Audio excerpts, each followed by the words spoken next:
from the Manipur for you. నేను మణిపూర్ నుంచి ఏమీ తేలేదని మీకు చెప్పినప్పటికీ I just bring some of the verse from the Bible which we can encourage one another. నేను Bible గ్రంథంలోంచి కొన్ని మాటలు మిమ్మల్ని ఉత్తేజపరచడానికి తెచ్చాను. We will look some verses that is what we can learn one another, encourage one another, and go for the Lord one another. దేవుని యొక్క వాక్యాన్ని తెరిచి వాక్యంలో ఉన్న శ్రేష్టమైన సత్యాలను చూచి ఒకరినొకరు ఆదరణ పరుచుకుందాం. We will read some verses. వాక్య గ్రంథంలో నుంచి కొన్ని వచనాలు The చదువుకుందాం. book of Acts, అపోస్తుల కార్యములు chapter 11, 11వ అధ్యాయము verse 23 to 26. 23వ వచనం నుంచి 26వ వచనం వరకు. అతడు వచ్చి దేవుని కృపను చూచి సంతోషించి ప్రభువును స్థిర హృదయముతో హత్తుకొనవలెనని అందరినీ హెచ్చరించెను. అతడు పరిశుద్ధాత్మతోనూ విశ్వాసముతోనూ నిండుకొనిన సత్పురుషుడు. బహుజనులు ప్రభువు పక్షమున చేరిరి. అంతటా అతడు సౌలును వెదుకుటకు తార్సునకు వెళ్లి అతనిని కనుగొని అంతియొకయకు తోడుకొని వచ్చెను. వారు కలిసి 1 సంవత్సరం అంతయు సంఘములో ఉండి బహుజనులకు వాక్యమును బోధించిరి. మొట్టమొదట అంత్యోకియలో శిష్యులు క్రైస్తవులు అనబడిరి. The verse 26 we will read again. 26వ వచనం మరొకసారి చదువుదాం. వారు కలిసి 1 సంవత్సరం అంతయు సంఘములో ఉండి బహుజనులకు వాక్యమును బోధించిరి. మొట్టమొదట అంత్యోకియలో శిష్యులు క్రైస్తవులు అనబడిరి. You might find there two words which is very important to note. The word is disciples and Christians. ఇక్కడ మనకి 2 పదాలు చాలా శ్రేష్టంగా కనబడతాయి. అందులో మొదటిది శిష్యులు, రెండోది క్రైస్తవులు. Which word come first? మొట్టమొదటిగా ఏ వాక్యం వచ్చింది ఇందులో? Which word come first, disciple or Christian? మొట్టమొదటిగా ఏమొచ్చిందండి? శిష్యులు అనే వాక్యం వచ్చిందా, క్రైస్తవులు అనే వాక్యం వచ్చిందండి? Okay. Now you tell me to me, this is question and answer section, okay? ఇది ఒక ప్రశ్నోత్తరాల సంభాషణగా తీసుకుందాం. How many word Christian occurs in the Bible? Bible గ్రంథంలో క్రైస్తవులు అనే పదం ఎన్నిసార్లు ఉందని మీరు అనుకుంటున్నారు? Okay, answer.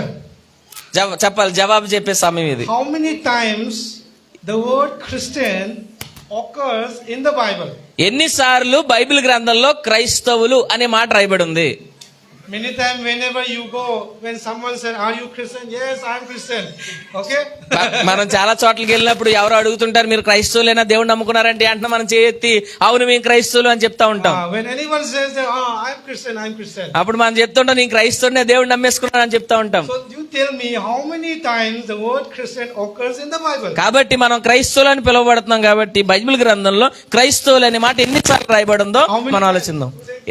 ఎన్నిసార్లు? 2 times. Okay. Why are you answering, ma? దైవజనులకి ఇందులో ప్రమేయం లేదు. Why you answering? Okay. 3 times. 3 సార్లు క్రైస్తవులు అనబడిన మాట ఉంది. You read Acts chapter 26. అపోస్తల కార్యములు 26వ అధ్యాయము verse 28. 28వ వచనం.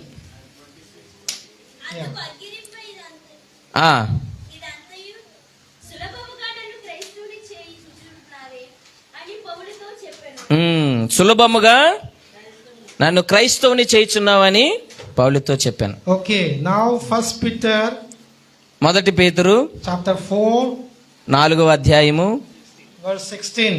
16వ వచనం. You noted that ఎవడైనను క్రైస్తవుడైనందుకు బాధ అనుభవించిన ఎడల అతడు సిగ్గుపడక ఆ పేరును బట్టియే దేవుని మహిమపరచవలెను. So this is the third time. ఇది 3వసారి క్రైస్తవుడు అనబడిన మాట బైబిల్ గ్రంథంలో లిఖించబడింది. How many times? ఎన్నిసార్లు ఉందండి? 3 times. Okay, remember, don't forget. దీన్ని మర్చిపోవద్దు, జ్ఞాపకం పెట్టుకుందాం. Okay, Acts chapter 11 verse 26. అపోస్తుల కార్యములు 11:16, Acts chapter 26 verse 28, అపోస్తుల కార్యములు 26-28, the 1 Peter chapter 4 verse 16. మొదటి పేతురు 4:16. ఈ 3 వచనాలు జ్ఞాపకం So పెట్టుకోవాలి. these three area you will find the word Christian. ఈ 3 వాక్యాల్లో కూడా మనము క్రైస్తవులు అనే పదాన్ని మనం చూస్తాం. But now again you tell me how many times the word disciples occurs in the Bible. ఇప్పుడు మనం చెప్దాం, శిష్యులు అనబడిన మాట బైబిల్ గ్రంథంలో ఎన్నిసార్లు రాయబడిందని మనం ఆలోచిద్దాం. Huh? Disciples. క్రైస్తవులు కాదమ్మా, శిష్యులు శిష్యులు శిష్యులు. Christian is different. Okay, Christian is different. Disciple is different. So how many times the word disciples occurs in the Bible? క్రైస్తవులు అనబడిన మాట 3 సార్లు ఉంది. అయితే శిష్యులు అనబడిన మాట ఎన్నిసార్లు ఉంది? How many times? ఎన్నిసార్లు ఉంది అంటారు? No idea. Okay, even we also don't know. But నాకు కూడా తెలియదు ఎన్నిసార్లు ఉందో. but it says, the scholar says that 291 or 96. Bible పండితులు చెప్తారు దగ్గర 291 కానీ 96 సార్లు కానీ శిష్యులు అనబడిన పదం బైబిల్ గ్రంథంలో ఉంది. How many times? 291 or 96. The word disciple. Okay. శిష్యుడు అనబడిన పదం 291 గాని 296 సార్లు గాని బైబిల్ గ్రంథంలో ఉన్నట్టు పండితులు అభిప్రాయపడతారు. So which word is occur more in the Bible? కాబట్టి శిష్యుడు క్రైస్తవుడు అనబడిన 2 పదాల్లో ఏ పదం ఎక్కువ సార్లు వచ్చింది? So which is important? ఏది ప్రాముఖ్యం అంటారు? అయితే Saying Christian is important or saying disciple is important? క్రైస్తవుడుగా అనబడడం ప్రాముఖ్యమా, శిష్యుడిగా తీర్చబడడం ప్రాముఖ్యమా? What God says in Matthew chapter 28 in the last chapter, in last verse 19 or 20. యేసు ప్రభువారు తన యొక్క ఆఖరి మాటల్లో మత్తయి సువార్త 28వ అధ్యాయంలో ఆయన ఆఖరి మాటల్లో చెప్పిన మాటలు ఏమిటండి? Baptize them and make Go and preach. go and preach, baptize them and make disciples. మీరు వెళ్ళి సువార్తను ప్రకటించి శిష్యులుగా చేయండి అనే మాట మనం అక్కడ గమనిస్తాం. Jesus never said that go and preach, go and baptize and make Christian. No. దేవుడు వెళ్ళి బాప్తిస్మం ఇవ్వండి క్రైస్తవులు చేయండి అని ఏం అడగలేదు. Okay, Matthew chapter 28. మత్తయి సువార్త 28వ అధ్యాయము The last verse I think. 19వ వచనం. కాబట్టి మీరు వెళ్ళి సమస్త జనులను శిష్యులుగా చేయుడి, తండ్రి యొక్కయు కుమారుని యొక్కయు పరిశుద్ధాత్మ యొక్కయు నామములోనికి వారికి బాప్తిస్మిచ్చుచు నేను మీకు ఏ ఏ సంగతులను ఆజ్ఞాపించినో వాటినన్నిటినీ గైకొనవలెనని వారికి బోధించుడి. ఇదిగో నేను యుగ సమాప్తి వరకు సదాకాలము మీతో కూడా ఉన్నానని వారితో చెప్పెను. Okay, so God says, Jesus Christ said to the disciples that you go and preach and baptize and make disciples to the whole nation. కాబట్టి యేసు ప్రభువారు తన శిష్యులతో చెప్తున్నారు, మీరు వెళ్ళండి, సువార్తను ప్రకటించండి, అందరినీ నా శిష్యులుగా చేయండి, వారికి బాప్తిస్మం ఇవ్వండి అని చెప్తున్నాడు. Okay, now you come to the Acts, book of Acts. కాబట్టి ఇప్పుడు అపోస్తలుల కార్యములలోనికి వద్దాం.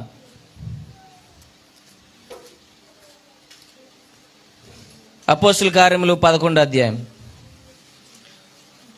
Now chapter 11 verse 26 again we read.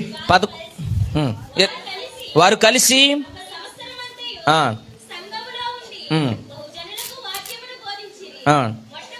మొట్టమొదట అంతియోకియలో శిష్యులు క్రైస్తవులు అనబడిరి. This is the first time the word Christian occurs. Bible గ్రంథంలో మొట్టమొదటిసారి క్రైస్తవులు అనబడిన పదం ఇక్కడే కనబడుతుంది. And who gave this name to the apostles? ఎవరు అపోస్తులకు లేదా అక్కడ ఉన్న శిష్యులకు క్రైస్తవులు అనే పదాన్ని ఇచ్చారు? Who gave this name? ఎవరిచ్చారండి ఈ యొక్క శీర్షికను?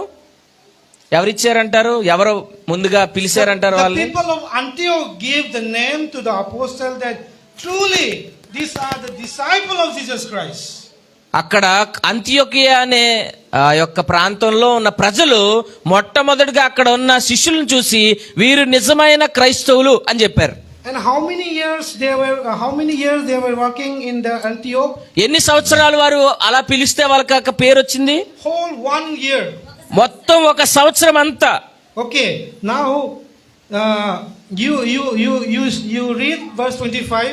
ఇప్పుడు 25వ వచనం చదువుదాం. అంతటా అతడు ఆ, సౌలును వెతుకుటకు ఉమ్, దాసుడకు వెళ్ళి ఉమ్, అతన్ని కనుగొని ఉమ్, అంతియోకియకు తోడుకుని వచ్చెను. చాలు. Okay, now the Barnabas went to the Tarsus and seek, Saul, Apostle Paul, and he brought back to the Antioch. బర్నబాసు తన జన్మస్థలమైన సౌలు యొక్క జన్మస్థలమైన తార్సుకు వెళ్లి సౌలును వెతికి తనను తీసుకొని వచ్చి అంతియోకు వచ్చాడు. So according to this situation, who is going to be the leader among them? ఈ పరిస్థితిని బట్టి అక్కడ నాయకుడిగా ఎవరు తీర్చబడతారు అనుకుంటున్నారు? Who is going to be the leader? ఎవరు అక్కడ మంచి నాయకుడిగా అనిపిస్తాడు? Saul was walking in the Tarsus. Saul తార్సులో పనిచేసుకుంటున్నాడు. But Barnabas went and brought Tarsus into the Antioch. బర్నబా స్థానికుడు తార్సు వెళ్లి అంతియోకుకు సౌలుని తీసుకొని వచ్చాడు. So who is supposed to be the leader there? కాబట్టి ఇక్కడ ఎవరికి పై చేయిగా ఉంటది? Ultimately the Barnabas. ఖచ్చితంగా బర్నబాదే పై చెయ్యి. But there they have no leadership among them. They have no hierarchy among them. They live as the Christ lived. బర్నబా వెళ్ళి తన స్థానికమైన ప్రాంతానికి వలస కింద సౌలుని తీసుకొచ్చాడు కదా అని బర్నబా పై చెయ్యి సౌలు కింద చెయ్యి కింద లేదు. ఒకరి కింద ఒకరు, ఒకరి పైన ఒకరు అనేది లేదు గాని వారందరూ కలిసి ఒక్కటైండి క్రీస్తు పని చేస్తా ఉన్నారు. They live as a brother life. సహోదరి ప్రేమతో వారు తన జీవనాన్నంతా కొనసాగించారు. Loving one another. ఒకరినొకరు ప్రేమించుకునే విధంగా Sleeping one another. ఒకరికొకరు బస చేసుకుంటా ఉన్నారు. Eating one another. ఒకరికొకరు చక్కగా భోజనం చేస్తా ఉన్నారు. Forgiving one another. ఒకరినొకరు క్షమించుకుంటా ఉన్నారు. When people see such wonder things, ఎప్పుడైతే ప్రజలు ఇటువంటి ఒక ఐక్యతను చూశారో they are very amazed. వాళ్ళు ఆశ్చర్యపడ్డారు ఇంత ఐక్యతను Because చూసి. such things are new for them. వాళ్ళకి అటువంటి ఐక్యత కొత్తది కాబట్టి వాళ్ళు ఆశ్చర్యపడిపోయారు. Because people of Antioch, they were fighting one another. అక్కడ అంతియోకులు ఉన్న ప్రజలు ఒకరికొకరు పోట్లాడుకుంటూ ఉంటారు. Not eating one another. ఒకరితో ఒకరు భోజనాలు కూర్చోరు. No loving one another. ఒకరినొకరు ప్రేమించుకోరు. When they see such things in these two brothers, ఎప్పుడైతే ఇటువంటి పరిస్థితులు ఉన్నప్పుడు ఈ సహోదరులు చక్కగా ఉంటున్నారో they said, truly, these are the disciples of Jesus. వారిని చూసి వారి పరిస్థితిని చూసి ఇగో ఈ శిష్యులే నిజమైన క్రైస్తులు అని అక్కడ ఉన్న వాళ్ళు చెప్తున్నారు. So disciple is the one who loved the Lord.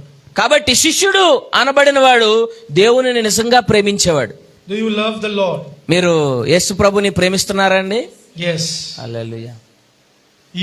You can die for the Lord because you love the Lord. దేవుని కొరకు మరణించడానికి సిద్ధంగా ఉన్నాం మనం, ఎందుకంటే మనం దేవుణ్ణి ప్రేమిస్తున్నాం. No matter what happens in your life, మన పరిస్థితులు ఎలా మారనివ్వండి, no matter what persecution took in your life, మన జీవితంలో హింసలు శ్రమలు రానివ్వండి, no matter what the situation goes through is in your life, ఇక్కడ ఉన్న పరిస్థితులన్నీ మారిపోనివ్వండి, you still will love the Lord. మనము ఖచ్చితంగా దేవాది దేవుని యేసు ప్రభుని ప్రేమిస్తానే ఉంటాం. Amen. Hallelujah. This is a disciple's character, ఇది శిష్యులకు ఉండే లక్షణం, which I find to you, which I found to you, అది నేను మీలో కనుక్కున్నాను. because you love the Lord. మీరు దేవుణ్ణి ప్రేమించిన విధానాన్ని బట్టి, Because of that you cry for the Manipur. మీరు దేవుణ్ణి ప్రేమిస్తున్నారు కాబట్టి ఆ మణిపూర్ రాష్ట్రంలో తెలియని వారి కొరకు మీరు చేసిన కన్నీరుని బట్టి You love the Lord. దేవుణ్ణి ప్రేమిస్తున్నారు మీరు. Because of that you cannot sit down. You cannot, pray. Without praying you cannot go. ఆ ప్రేమ మిమ్మల్ని సంతోషంగా ఉండనివ్వలేదు, మీ బ్రతుకులు మిమ్మల్ని బ్రతకనివ్వలేదు, మా కొరకు ఏడ్చేలా చేసింది. Because in your heart always you think about the Manipur. Because you love the Lord. మీ హృదయాల్లో ఏదో మూల ఒక ఆలోచన, మణిపూర్ లో క్రైస్తవులు ఎలా ఉన్నారో, అక్కడ ఉన్న పరిస్థితులు ఏంటో అని మీరు ఆలోచిస్తానే ఉన్నారు. దాన్ని బట్టి మీకు దేవుని మీద ఉన్న ప్రేమ ఎలా ఉందో నాకు అర్థమవుతుంది. What the word of God says in John chapter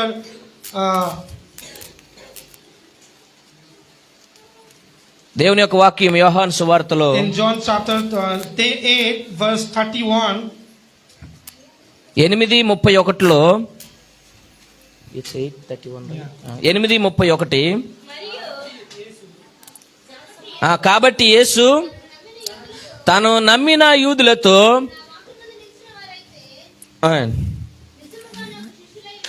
మీరు నా వాక్యమందు నిలిచిన వారైతే నిజముగా నాకు శిష్యులై ఉండి సత్యమును గ్రహించెదరు. సత్యము మిమ్మును స్వతంత్రులుగా చేయనని చెప్పగా, If you continue in the word of mine, then in this you are the disciple of me. మనం వాక్యమందు స్థిరముగా నిలుస్తా ఉంటే మనము దేవునికి యేసయ్యకు శిష్యులుగా మార్చబడతాం. Are you continuing the word of God?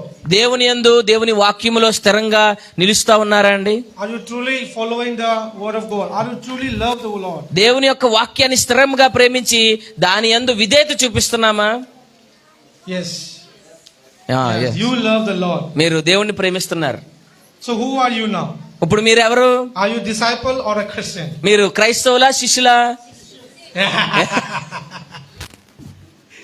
Yes, you are a disciple of Jesus Christ. Yes, మీరు నిజమాగా యేసయ్య యొక్క శిష్యులుగా తీర్చబడ్డారు. Christian is only namesake. క్రైస్తవుడు అనబడింది మాత్రం మాత్రమే. The person who is having a character of disciple will always love the Lord.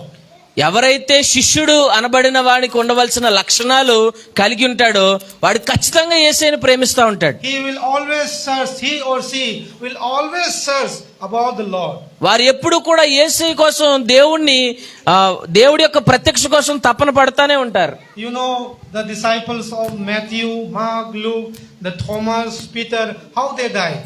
మనందరికీ తెలుసు యేసు ప్రభు శిష్యులుగా ఉన్నటువంటి మత్తయి కానివ్వండి, తోమా కానివ్వండి, పేతురు కానివ్వండి, మరే ఇతర వారైనా కానివ్వండి, వారు ఎలా చనిపోయారో మనకు తెలుసు. Have you been in Chennai? మీరు ఎప్పుడన్నా చెన్నై పట్టణానికి వెళ్ళారా అండి? There's Anna, you went be there. దైవజనులు అయ్యగారు వెళ్ళారు. తర్వాత ఇంకొక అన్న వెళ్ళారు. Did you went to the Mount Thomas? అక్కడ ఒక కొండ ఉందండి, తోమా యొక్క కొండ అని. ఒక కొండకి అపోస్తుల పేరు పెట్టారు. In Chennai, for Apostle Thomas, there's a 3 major important area. అపోస్తులైన తోమాను బట్టి అక్కడ ఒక 3 ప్రాముఖ్యమైన స్థలాలు ఉన్నాయి. One is his hiding place. ఒకటి ఆయన మీదకి ఎప్పుడైతే హింస వచ్చిందో ఆయన దాగుకునే చోటు. People were searching him and there is one cave that he was hiding there. ఎప్పుడు ప్రజలు సువార్తకు వ్యతిరేకంగా తిరిగి చంపేయడానికి చూసినా ఒక గుహలోకి వెళ్ళి దాక్కునేవాడు. ఆ గుహ కోసం ప్రత్యేకమైన ప్రదేశం. And he could no longer hide there. అక్కడ ఎప్పుడు కూడా ఆయన ఎంతసేపు దాక్కునే ఉండలేడు. Then he ran away into the Mount Thomas, which is very far from the little mount. ఆ గుహలో నుంచి ఆయన ఏం చేశాడంటే కొద్దిగా చాలా దూరంగా ఉన్న ఒక గుట్ట ఎక్కేసాడు, ఒక కొండ ఎక్కేసాడు. People were searching and he ran and he climbed the mountains and on the top of the mountains people kills there. ప్రజలు ఆయన్ని తరిమేరు. దేవుడిని నమ్మని ప్రజలు, అన్యులు, ఇక్కడున్న ఆరాధికులు వాళ్ళందరూ కూడా ఆయన తరిమేరు. ఆయన కొండపైకి ఎక్కాడు. వెనకాల వీరు తరుముతూ వచ్చి ఆయన చంపేశారు అక్కడ. And the body of Thomas was brought down to the city and there is a very tomb is there. అక్కడి నుంచి అప్పటికే ప్రభు యొక్క మాటలను ఆలకించిన బిడ్డలు ఆయన యొక్క భౌతిక కాయాన్ని తీసుకుని వచ్చి ఆ యొక్క కొండ పక్కనే ఉన్న లోయలో దానిని సమాధి చేశారు. Why the Thomas has taken such step to die on the Mount of Thomas? ఎందుకని అపోస్తులైన తోమా తన ప్రాంతం కాదని, తన ఊరు కాదని, తనకున్న సౌకర్యాన్ని కాదని ఇంత దూరం వచ్చి తోమా అనబడిన ఆ కొండ మీద చచ్చిపోవడానికి సిద్ధపడ్డాడు? If he did not share about God, if he did not share about Jesus Christ, they will not kill him. ఇక్కడికి యేసు ప్రభు కోసం చెప్పడానికి రాకపోతే, యేసయ్య ప్రేమను పంచకపోతే, సువార్తను ప్రకటించకపోతే ఆయన్ని చంపే వాళ్ళు ఉండరు కదా. If he did not live about Jesus Christ, they will not kill him. ఒకవేళ ఆయన యేసయ్య మాటలు కనుక ఇక్కడికి వచ్చినా కూడా చెప్పకుండా ఉంటే ఎవరు ఆయన చంపకుండా ఉండేవారు. But he lived because he lived for Christ. He preached about Christ and he worked for the Lord of Jesus Christ. The people kills him. యేసు ప్రభు కొరకు ఆయన విశ్వసించాడు, యేసు ప్రభు ప్రేమను పంచాడు, యేసు ప్రభు జీవితాన్ని జీవించాలనుకున్నాడు. కాబట్టి అన్ని జనులు ఆయన చంపేశారు. And all because of God, he loved God. ఇవన్నీ ఆయన చేయడానికి కారణం ఆయన ఆ ప్రభువుని ప్రేమిస్తా ఉన్నాడు కాబట్టి. Disciple is one is who is ready to die for the Lord. శిష్యుడు అనబడిన వాడికి ఉన్న మరొక లక్షణం ఏంటంటే ఏ క్షణమైనా ప్రభు కొరకు ప్రాణాలు అర్పించడానికి సిద్ధంగా ఉంటాడు. When you yourself think that I can die for the Lord, which means that you love the Lord. ఒక్కసారి మనం ఆలోచించుకోవాలి. మనం శిష్యులుగా అనుకుంటున్నామంటే నేను ఈ క్షణాన దేవుని కొరకు చావడానికైనా సిద్ధము అని మనం తీర్మానం తీసుకున్నామంటే మనం యేసయ్యని ప్రేమిస్తున్నామని లెక్క. And disciple is not only the love the Lord. శిష్యుడు అనబడిన వాడు దేవుడిని ప్రేమించేవాడు మాత్రమే కాదు, Disciple is also one who love one another. శిష్యుడు అనబడిన వాడు ఒకరిని ఒకరు ప్రేమించుకునేలా చేస్తాడు. Just read chapter 13 of John, యోహాను సువార్త 13వ అధ్యాయము verse 34-35. 34-35 వచనాలు. జనసమూహము మీరు ఒకరినొకరు ప్రేమింపవలనని మీకు క్రొత్త ఆజ్ఞ ఇచ్చుచున్నాను. నేను మిమ్మును ప్రేమించినట్టే మీరును ఒకరినొకరు ప్రేమింపవలెను. మీరు ఒకని ఎడల ఒకడు ప్రేమ గలవారైన ఎడల దీని బట్టి మీరు నా శిష్యులు అని అందరూ తెలుసుకొందిరనెను. This is a commandment from the God. ఇది సాక్షాత్తు యేసు ప్రభువు దగ్గర నుంచి వచ్చిన ఒక క్రొత్త ఆజ్ఞ. 1 John chapter 4, I think.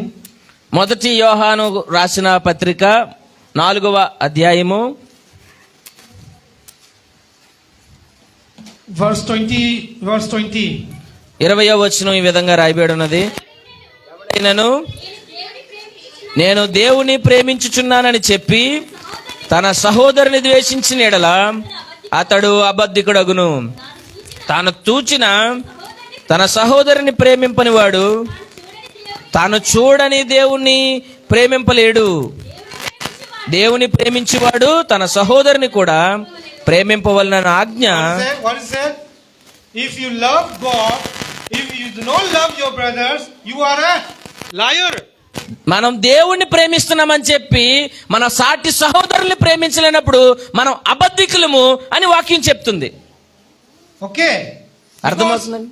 The brothers are a creation of Him. కారణం ఏంటంటే మన సాటి సహోదరులు దేవుని పోలికలో చేయబడ్డారని మనం జ్ఞాపకం చేసుకోవాలి. So if you say that I love the Lord, the ultimate is that you must love your brothers. నేను దేవుణ్ణి ప్రేమిస్తున్నానని కానీ మనం చెప్పడానికి సిద్ధంగా ఉన్నట్లయితే మనము కనిపించే మన సాటి సహోదరులు ప్రేమిస్తా ఉండాలి. And when people sees in your love, that people will call you that you are a disciple of God. అప్పుడు ఇది లోకానికి కనబడినప్పుడు వారు చెప్తారు నువ్వు నిజంగా శిష్యుడివి అని. So disciple is the one who follows the Lord's command. శిష్యుడు అనబడిన వాడు దేవుని యొక్క ఆజ్ఞకు లోబడతాడు. What is the command? ఆ ఆజ్ఞ ఏమిటండి? Love your brother. నీ సాటి సహోదరుని ప్రేమించు. What I found to you is that you are following the love of the God's command. నేను మీలో కనుక్కున్నది ఏంటంటే కనిపించని ఈ సహోదరులు మా సహోదరుల కొరకు మీరు మమ్మల్ని ప్రేమిస్తా ఉన్నారు. You are loving your brothers who are suffering in Manipur. మీరు మణిపూర్లో హింసలో బాధల మధ్యన ఉన్న వ్యక్తుల్ని ప్రేమించారు. You love them? మీరు ప్రేమించారు కదండి? Yes. అవును. Why you are crying? మీరు ఎందుకు ఏడ్చారు ఆ రోజుల్లో? Because you know that my brothers, my sisters are suffering in Manipur. క్రీస్తునందు నాకు అక్కడున్న సంఘపు వారు, అక్కడున్న నా సహోదరులు, నా సాటి క్రైస్తవులు అక్కడ యాతనలు పడుతున్నారని మీ కన్నీళ్ళు వచ్చాయి. Now I cannot call you that you are a Christian. కాబట్టి నేను మిమ్మల్ని క్రైస్తవులని పిలవను గాని Now I could say that you are the disciple of Jesus Christ. నేను చాలా బలంగా Amen. చెప్పగలను మీరు దేవుని యొక్క శిష్యులు అనబడతారని నేను స్థిరంగా Because చెప్పగలను. you love the Lord and you pray for your brothers, you help your brothers. కారణం ఏంటంటే మీరు దేవుణ్ణి ప్రేమించారు, సహోదరులకు సాయం చేశారు, వారి కొరకు కన్నీరు కార్చారు కాబట్టి మీరు శిష్యులనే When పిలువబడతారు. I came here, when you know that I am coming here, you are so excited to see me. అతి తక్కువ సమయంలో నేను వస్తున్నానని తెలిసిన తర్వాత మీరు చాలా ఆనందంగా ఆసక్తితో ఇక్కడ కూడి వచ్చారు. Because the brothers from Manipur is coming to meet us. సహోదరులు మణిపూర్ ప్రాంతం నుంచి దూర ప్రదేశం నుంచి ఇక్కడికి వస్తున్నారు, వారి వాక్యం వినాలని మీరు అందరూ వచ్చారు. Amen. Hallelujah. This is what our Lord Jesus taught us. ఇదే యేసు ప్రభువారు మనకి నేర్పించింది. When we do such things among us, మనము ఇటువంటి క్రియలు మనం చేసినప్పుడు, when we love the Lord, మనం దేవుణ్ణి ప్రేమిస్తున్నప్పుడు, when we love one another, ఒకరినొకరు ప్రేమించుకునే స్థితిలో ఉన్నప్పుడు no one can harm us. మనల్ని ఎవ్వరూ హాని చేయలేరు. The Satan cannot do anything to us. సైతానుగాడు మధ్యలోకి వచ్చి ఏ చిచ్చులు పెట్టలేడు. But if you do not love Lord, మనం ఎప్పుడైతే దేవుణ్ణి ప్రేమించమో, but if you say I love the Lord, కానీ ఎప్పుడైతే మనం దేవుణ్ణి ప్రేమిస్తున్నామని మనం చెప్తా ఉన్నామో, if you do not help your brothers, మనం సాటివైన సహోదరులకు సహాయం చేయకుండా ఉన్నప్పుడు Satan will enter automatically. సాతానుగాడు మధ్యలోకి వచ్చి తంత్రాలు పెడతా ఉంటాడు. You know how Judas Iscariot enters. ఎలాగా ఇస్కరియోతు యోధా జీవితంలో సాతానుగాడు చేసిన క్రియలు మనకు తెలుసు. Judas Iscariot, you know, in the heart of Judas Iscariot, Satan put something first. సాతానుగాడు ఇస్కరియోతు యోధా మనసులో కొద్దిగా ఆ యొక్క పన్నాగాన్ని పెట్టాడు. You know, it's very interesting. You read ఆ వాక్యాన్ని మనం చదివినప్పుడు మనకి చాలా ఆశ్చర్యమైన సంగతులు తెలియపరచాయి. John chapter 13. యోహాను సువార్త 13వ అధ్యాయము, John chapter 13 verse 2. 2వ వచనము. భోజనం చేయుచుండగా వారు భోజనము చేయుచుండగా ఆయనను ఆయనను అప్పగింపవలెనని కుమారుడు సీమోను కుమారుడగు ఇస్కరియోతు యూదా హృదయములో అపవాది ఇంతకు ముందు ఆలోచన పుట్టించి ఉండెను గనుక. Okay, now the Jesus Christ, the Satan is putting something in the hearts of Judas Iscariot. అపవాది ఇస్కరియోతు యూదా మనసులో ఒక దురాశను కలగజేశాడు. So what he will do if we are not in if you are not in unity among us, సాతానుగాడు మనలో ఐక్యత లేనప్పుడు వారు చేసే పని ఏంటంటే, if you are not loving one another, ఒకరినొకరు ప్రేమించుకొని పరిస్థితిలో మనం if ఉన్నప్పుడు, your mind is not in one another, ఒకరి మనసు ఒకరికి కలవకుండా ఏకాత్మ మనలో లేనప్పుడు Satan will put something in among you. సాతానుగాడు మన మనసులో దురాలోచనలు పెడతా ఉంటాడు, Problems, సమస్యలు పెడతాడు, misunderstanding among you, అపార్థాలు పెడతా ఉంటాడు, hatred among you. ఒకరినొకరు అసహించుకులా చేస్తాడు. So many things he will put among you. ఇలా చాలా కార్యాలు మన మధ్యలో పెట్టేస్తాడు. If you're trying to accept that, మనం దాన్ని అంగీకరిస్తే verse 27. 27వ వచనం చదువుదాం.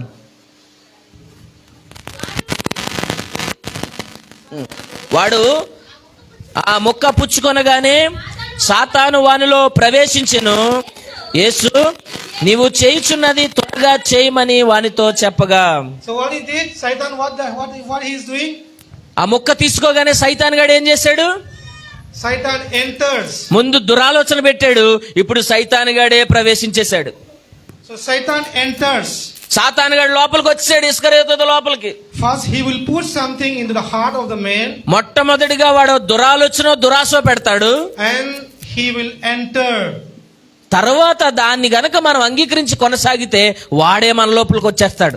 And after enter, వాడు వచ్చేసిన తర్వాత you read verse 30.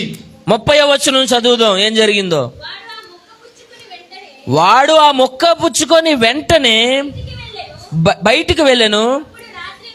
అప్పుడు రాత్రి వేళ వాడు వెళ్ళిన తరువాత ఆ, యేసు ఇట్లనెను, ఆ, ఇప్పుడు ఆ, మనిషి కుమారుడు ఉమ్, మహిమపరచియున్నాడు. No, చాలు only 30. 30వ చాలు.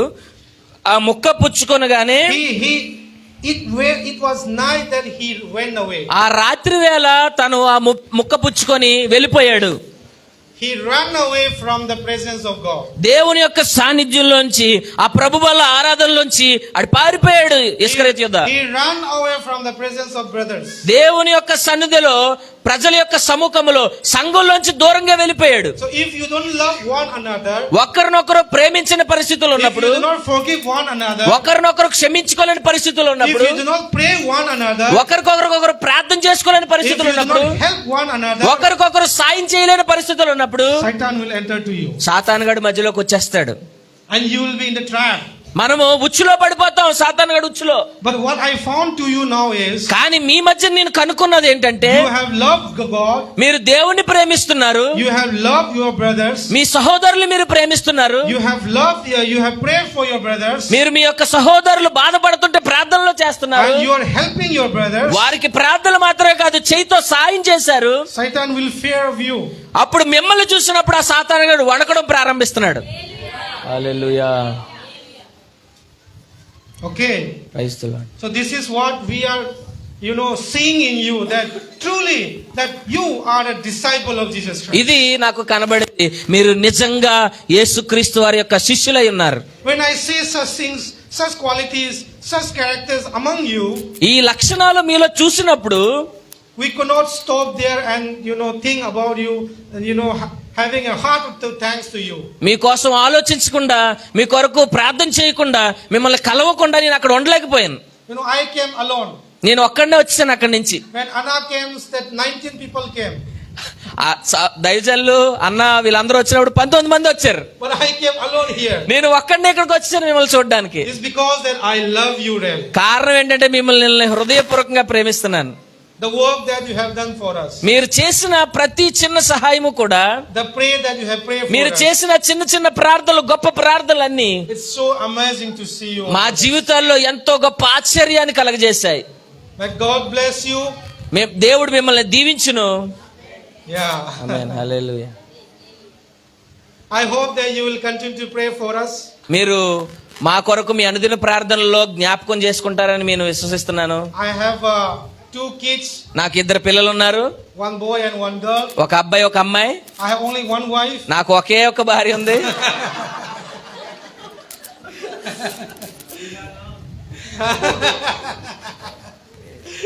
Yeah.